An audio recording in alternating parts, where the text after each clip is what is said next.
ইবলিস শয়তান যদি মুসা নবীর কবর খুঁজে পায় তাহলে কি হবে? আর কেনই বা হযরত মুসা আলাইহিস সালামের কবর মোবারক মানুষের চোখের আড়ালে আছে? নবী রাসূলদের মধ্যে হযরত মুসা আলাইহিস সালামকে সবচেয়ে বেশি সংখ্যক মুজিজা আল্লাহ তাআলা দিয়েছিলেন। কুরআনে হযরত মুসা আলাইহিস সালামের ফজিলতপূর্ণ জীবন এবং তার ইসলাম প্রচারে অবদান অনেক শ্রদ্ধার সাথে বর্ণনা করা হয়েছে।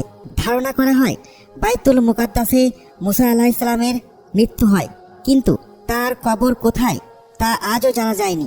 খ্রিস্টান মাযহাবের ইলমে কিতাবে উল্লেখ করা হয়েছে যে শয়তান হযরত মুসা আলাইহিস সালামের কবর এখনো খুঁজছে। এটি আসলে বাইবেলের নিউ টেস্টামেন্টের কিতাব, যা মূলত এই তথ্যের উপর প্রতিষ্ঠিত। সেখানে এটি বলা হয়েছে, কিন্তু ফেরেশতা মিকাইল আলাইহিস সালাম হযরত মুসা আলাইহিস সালামের লাশকে নিয়ে ইবলিসের সাথে দ্বন্দ্ব করার সময় ইবলিসের বিরুদ্ধে নালিশ করার সাহসিকতা দেখায়নি, কিন্তু এটা বলেছিল যে তোমার উপর আল্লাহর লানত বর্ষিত হোক। অত্যন্ত গুরুত্ব সহকারে এই আয়াতটি পর্যবেক্ষণ করা উচিত, কারণ এই আয়াতেই আল্লাহ তাআলা এবং ইবলিসের মধ্যে হযরত মুসা আলাইহিস সালামের কবরের অবস্থান নিয়ে এক বিস্ময়কর লড়াইয়ের দৃষ্টান্ত বর্ণনা করা হয়েছে। আর একদলের ভাবনা হচ্ছে এইরকম যে ইবলিস হযরত মুসা আলাইহিস সালামের কবর এই জন্য তালাশ করছিল যাতে করে সে তার দেহ মোবারককে কবর থেকে উঠিয়ে তার লাশের সম্ভ্রম ছিনিয়ে নিয়ে বেইজ্জতি করতে পারে। খ্রিস্টানরা এটাও মনে করে যে মুসা আলাইহিস সালাম অনেক বড় একটি পাপ করেছিলেন, আর তা হচ্ছে তিনি বনি ইসরায়েলদের উন্নত জীবনযাপন এবং উত্তম প্রতিদানের আশা দেখিয়ে নিজের লাভের জন্য বনি ইসরায়েল কমকে সেখান থেকে বের করে নিয়ে এসেছিলেন।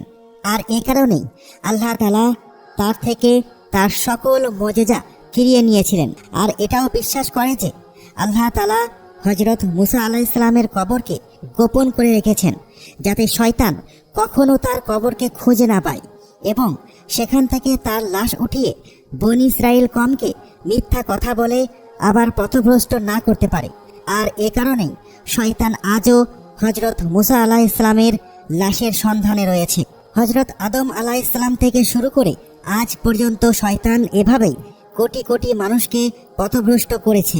আর শয়তানের দেখানো রাস্তা অনুসরণ করে আজও কিছু মানুষ মৃত লাশের পূজা করে আল্লাহর সাথে শিরিক করে।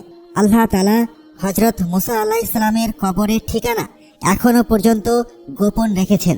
ইসলামের ইতিহাসে কোথাও হযরত মুসা আলাইহিস সালামের রওজা মোবারকের সঠিক অবস্থানের ঠিকানা এখনো পাওয়া যায় না, কিন্তু কিছু কিছু কিতাব ও আয়াত রয়েছে যেখান থেকে মুসা আলাইহিস সালামের কবরের ধারণা পাওয়া যায়। বুখারী শরীফে বর্ণনা রয়েছে, হযরত আবু হুরায়রা রাদিয়াল্লাহু আনহু থেকে বর্ণিত হয়েছে, রাসূলুল্লাহ সাল্লাল্লাহু আলাইহি ওয়াসাল্লাম বলেছেন, মালাকুল মউতকে মুসা আলাইহিস সালামের রূহ কবজ করার জন্য পাঠানো হয়েছিল।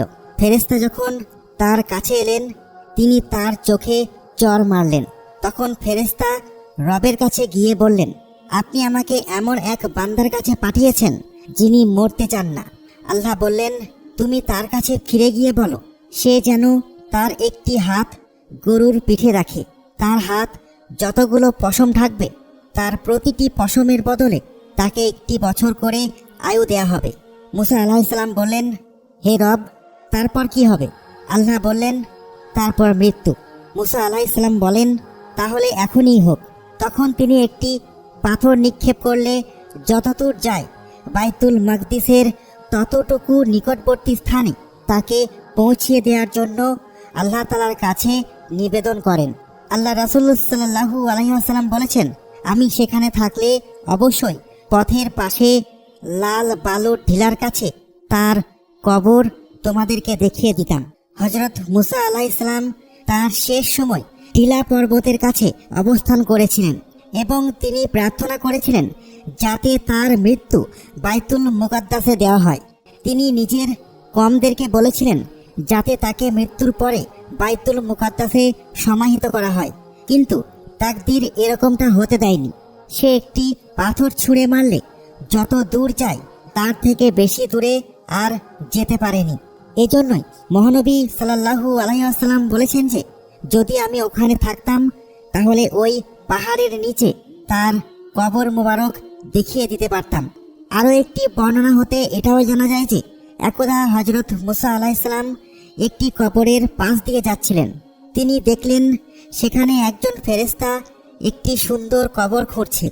তিনি এত সুন্দর কবর দেখে মুগ্ধ হয়ে গেলেন এবং জিজ্ঞাসা করলেন, হে ফেরেশতাগণ, এটি কার কবর? তখন ফেরেশতারা বলল, এটি আল্লাহর একজন নেক বান্দার কবর। তুমি যদি চাও এই কবরটি তোমার হোক, তাহলে তুমি এখানে শুয়ে পড়ো। আর হজরত মুসা আলাইহিসসালাম ঠিক তাই করলেন এবং সেই কবরেই তিনি শেষ নিঃশ্বাস ত্যাগ করলেন এবং ফেরেশতাগণ তার জানাজা পড়িয়ে তাকে সমাহিত করলেন।